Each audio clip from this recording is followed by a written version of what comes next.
নমস্কার।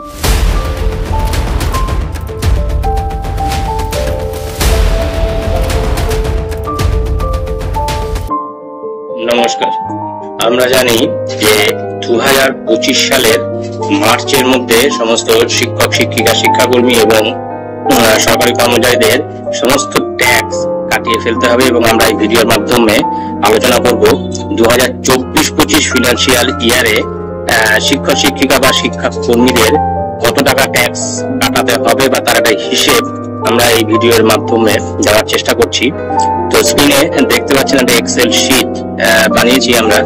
তো এখানে বেশ কিছু ঘর, যেমন এখানে ব্লু কালারের যে ঘরগুলো রয়েছে এই ঘরগুলোতে শুধুমাত্র এই মাসে অর্থাৎ মার্চ 2024-এর বেসিক এবং জুলাই 2024-এর বেসিক এই দুটো ঘরে বসিয়ে দিয়ে তারপরে অন্যান্য যে ঘরগুলো আছে বেশ কিছু ঘর, সেই ঘরগুলোতে অ্যামাউন্ট গুলো একটু বসিয়ে দিলে কিন্তু টোটাল ট্যাক্সটা আমরা এখান থেকে ক্যালকুলেশন করে পেয়ে যাব।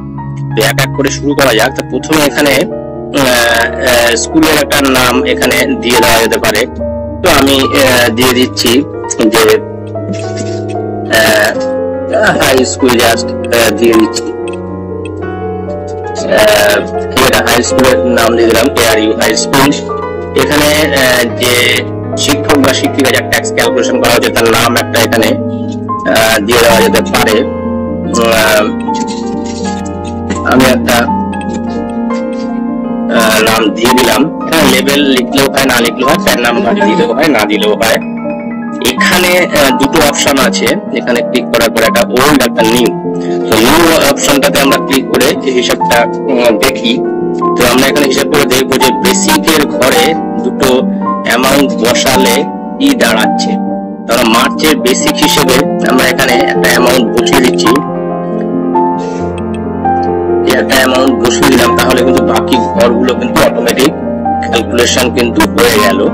এবারে এখানে জিপিএফ কত টাকা কাটানো হচ্ছে বা ইনকাম ট্যাক্স কত টাকা কাটানো হচ্ছে এবং কোন মাস থেকে কাটানো হচ্ছে সেটা কিন্তু এইখানটাতে বসিয়ে দিলে তাহলে কিন্তু পুরো হিসেবটাই আমরা এখান থেকে পেয়ে যাব। প্রথমে আমরা এখানটায় জিপিএফ 5000 আমরা বসিয়ে দিলাম।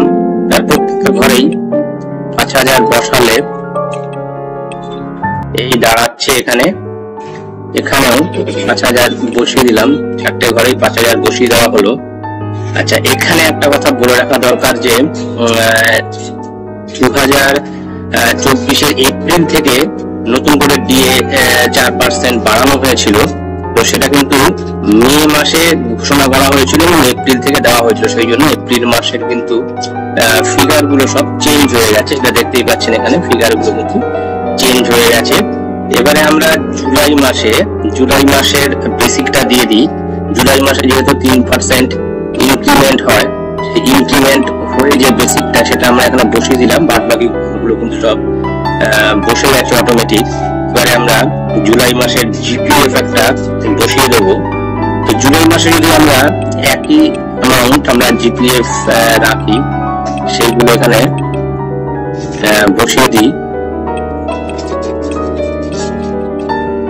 প্রত্যেকটা মাসের আমরা জিপিএফ একই রাখলাম। তাহলে 60,000 টাকা টোটাল জিপিএফ বসানো হলো। এবার ধরলাম আমরা ইনকাম ট্যাক্স আমরা কিছুই কাটাচ্ছি না আপাতত, সেই জন্য আমি ইনকাম ট্যাক্সের ঘরটা ফাঁকা রেখেছি। ইনকাম ট্যাক্সের এখানে আপনারা যদি বসাতে চান তো বসাতে পারেন। এখানে টোটালটা বসানো হয়ে গেছে, ইনকাম ট্যাক্স কিছুই বসানো হয়নি, নীল দেখাচ্ছে। তো এখান থেকে টোটাল আমার যে টোটাল ইনকাম 7,82,660, এখান থেকে 75,000 মাইনাস করলে এটা, তারপরে গ্রস ইনকাম, এখান থেকে রিবেট 13,106 এই টাকাটা রিবেট আসছে। রিবেট আসার পরে কিন্তু এখানে 13,106 টাকা আসলো কেন, এখানে এই টাকাটা রিবেট আসলো কেন, তার কারণ হচ্ছে এই ইনকাম যেটা এখানে জেনারেট হয়েছে, ইনকাম 7,07,660, তার জন্য যে ট্যাক্সটা এখানে আসছে সেই ট্যাক্সটা যেহেতু 20,760, তার থেকে রিবেট এখানটায় কিন্তু 13,106 টাকা পাওয়া যাচ্ছে। সেই রিবেট বাদ দিলে দাঁড়াচ্ছে 7,967 টাকা। এবারে এখানে যদি নাকি আমরা 8 আদার্স ইনকাম যদি আমাদের বসাতে হয়, আদার্স ইনকাম যদি কোনো থাকে, এখানে ধরলাম যে SBI অ্যাকাউন্টের ইন্টারেস্ট বাবদ যদি টাকা অ্যামাউন্ট যদি কোনো কিছু অ্যাড হয় বা ফিক্সড ডিপোজিট থেকে অ্যাড হয়, তাহলে সেই অ্যামাউন্ট গুলো কিন্তু এখানে বসিয়ে দেওয়া যাবে। সেই অ্যামাউন্ট গুলো বসিয়ে দিলে এখানে যত টাকা আদার্স ইনকাম হবে সেটা কিন্তু এইখানে যে ঘরটা আছে সবুজ গ্রিন কালারের, এই ঘরে কিন্তু এই অ্যামাউন্টটা এখানে বসে যাবে। সেটা কিন্তু এর সঙ্গে অ্যাড হয়ে তারপরে কিন্তু ক্যালকুলেশনটা আসবে। আপাতত এখানে আদার্স ইনকাম আমি কিছু বসাচ্ছি না। আর এখানে যেহেতু নিউ রেজিমে আমরা ট্যাক্সটা ক্যালকুলেশন করেছি, সেহেতু কন্ট্রিবিউশনের জিপিএফ কন্ট্রিবিউশনের যে 60,000 টাকা সেটা কিন্তু এর মধ্যে আসেনি, সেটা কিন্তু এখান থেকে ধরা যাচ্ছে না বা ধরা যাবে না বলে এটার মধ্যে কিন্তু কোনো ক্যালকুলেশনে আসেনি। সুতরাং এখানটায় এইভাবে শুধুমাত্র এই দুটো পরে যদি অ্যামাউন্টটা বসিয়ে দেওয়া যায়, আর জিপিএফ আর ইনকাম ট্যাক্স যদি কিছু কাটাতে হয় সেটা যদি এখান থেকে কাটানো হয় তাহলে সেটা কিন্তু মাইনাস হয়ে গিয়ে এইখানে চলে আসবে যে total tax for the financial year যেটা রয়েছে 7,967, এটা কিন্তু 4% এডুকেশনাল সেলস ধরে। তার নিচে একটা যেটা অপশন রয়েছে total TDS paid during financial year 24-25, এইখানে এই ঘরটাতে কিন্তু এই অ্যামাউন্টটা বসে যাবে। যত টাকা ট্যাক্স কাটানো হচ্ছে আগের থেকে এই অ্যামাউন্টটা বাদ দিয়ে বিয়োগ করলে যে অ্যামাউন্টটা থাকে তাই কিন্তু পে করতে হবে আগামী 2 মাস, অর্থাৎ জানুয়ারি ফেব্রুয়ারিতে। তো এইভাবে কিন্তু ট্যাক্সটা আপনারা ক্যালকুলেশন করে নিতে পারেন। তো এই এক্সেল শিটটা কিভাবে পাবেন সেটা কিন্তু আমার ডেসক্রিপশনে লিংক দেওয়া থাকবে, সেই লিংকের থেকে আপনারা ডাউনলোড করে নিয়ে আপনারা নিজেদের হিসেব নিজেরা করে নিতে পারবেন। আবার যদি কেউ মনে করেন যে এখানে আমরা ওল্ড ট্যাক্স রেজিমে যাবো, তাহলে ওল্ডে ক্লিক করলে কিন্তু তখন এইখানের এই বিষয়টা চলে আসে। দেখুন 60,000 টাকা প্রভিডেন্ট ফান্ডের, সেটা কিন্তু টোটাল ডিডাকশনের মধ্যে চলে যাচ্ছে। তার থেকে নিউ ট্যাক্সেবল ইনকাম যেটা সেটা চেঞ্জ হয়ে 6,70,000 হলো।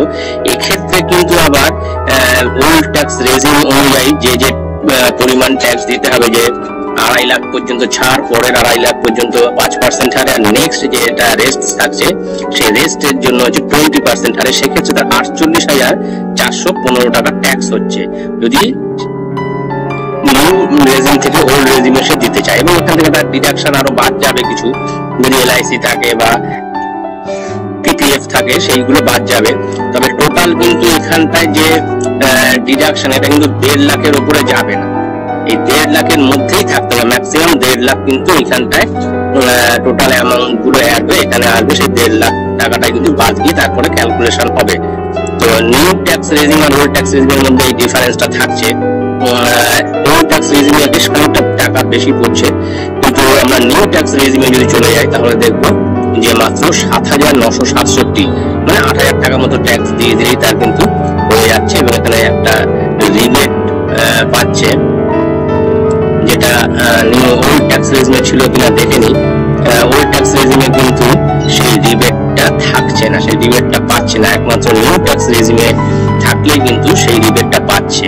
এবং ওল্ড ট্যাক্স রেজিমের ক্ষেত্রে স্ট্যান্ডার্ড ডিডাকশন 50,000ই রয়েছে, পি ট্যাক্সটা বাদ যাচ্ছে, এটা ঠিকই, কিন্তু নিউ ট্যাক্স রেজিমের ক্ষেত্রে 75,000 টাকা তার স্ট্যান্ডার্ড ডিডাকশন বাদ যাচ্ছে স্ট্রেটলি, এবং একটা রিবেটও এখানে 13,106 টাকা পাচ্ছে। তো এইভাবে আপনারা নিজেদের ট্যাক্স ক্যালকুলেশন আপনারা নিজেরা করে নিয়ে আগামী 2 মাসে কত টাকা আপনারা কাটাবেন সেটা কিন্তু আপনারা এখান থেকে ক্যালকুলেশন করে নিতে পারবেন। আমার ডেসক্রিপশনে লিংক দেওয়া থাকবে, সেখান থেকে কিন্তু ক্যালকুলেশন করে নিতে পারবেন। তো এটাই ছিল একটা গুরুত্বপূর্ণ বিষয় যেটা আমি আপনাদের সঙ্গে শেয়ার করলাম ট্যাক্স ক্যালকুলেশন সংক্রান্ত। ধন্যবাদ।